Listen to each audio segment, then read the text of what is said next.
Bonjour et bienvenue dans cette nouvelle vidéo de Budgeconomie. Aujourd'hui, petite vidéo dans laquelle nous allons analyser le patrimoine des Français. La vidéo suivante est basée sur des études publiées par l'Institut national de la statistique et des études économiques, l'INSEE, en 2021. Les données actuelles peuvent donc varier légèrement depuis la réalisation de cette étude. Cette étude porte sur le patrimoine de ménages. Cela signifie qu'il s'agit de la somme de tous les occupants d'un même logement. Enfin, rappelons la différence entre patrimoine brut et patrimoine net. Le patrimoine brut représente le patrimoine global des actifs détenus par un ménage, alors que le patrimoine net correspond au patrimoine brut auquel sont déduits les différents emprunts.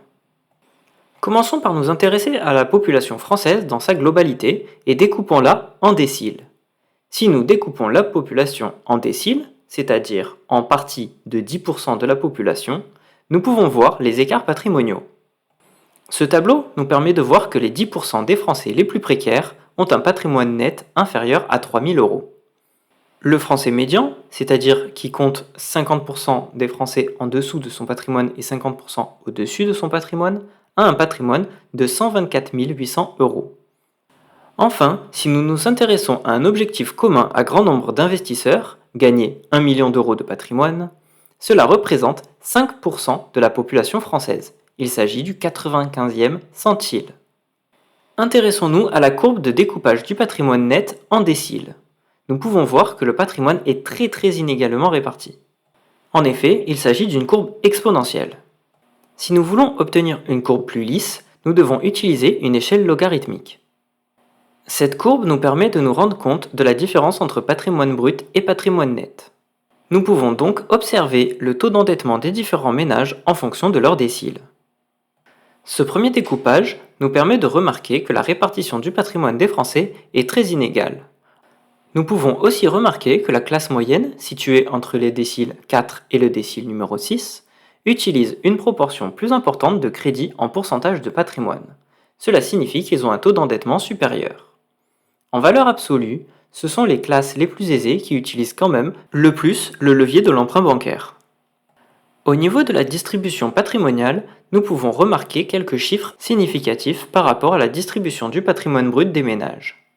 En effet, en 2021, 10% des ménages ont moins de 4 400 euros. 50% des ménages ont moins de 177 200 euros. 10% des ménages ont plus de 716 300 euros. Enfin, notons que le pourcent des ménages le plus riche a plus de 2 239 200 euros. Comme nous pouvons nous en douter, cette étude montre que le montant du patrimoine net varie fortement en fonction de l'âge.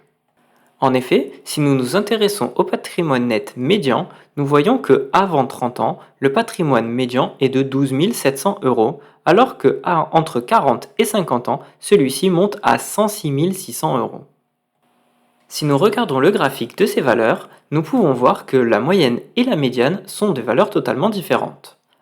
En effet, nous pouvons voir que la valeur de la moyenne est très supérieure à celle de la médiane, et ce, quelle que soit la tranche d'âge.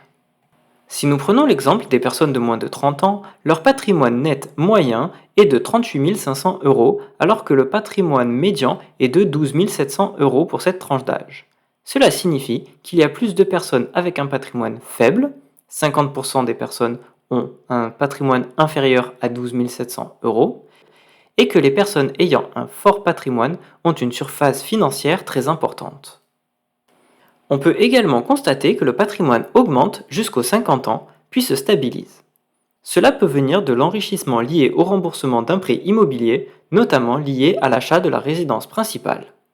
Cela peut aussi être généré par la baisse de revenus liés à l'entrée en retraite, mais aussi aux dépenses liées aux besoins médicaux, comme par exemple une maison de retraite. Intéressons-nous maintenant à la répartition des actifs.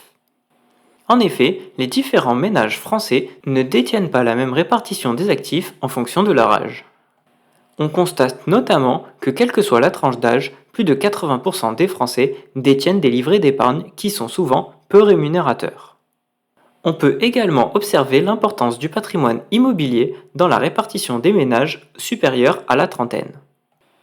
Terminons cette vidéo par mon avis sur cette étude. Cette vidéo n'a pas pour but de générer de la rancœur ou de la jalousie. L'objectif est de vous faire prendre conscience du chemin que vous avez déjà parcouru. En effet, même si vos objectifs sont importants, il est tout à fait possible d'obtenir des résultats hors du commun.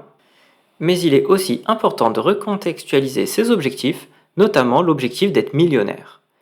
Objectif de nombreux investisseurs, le fait d'être millionnaire fait en sorte que vous fassiez partie des 5% des Français les plus riches. Il est donc normal que cet objectif soit difficile à atteindre.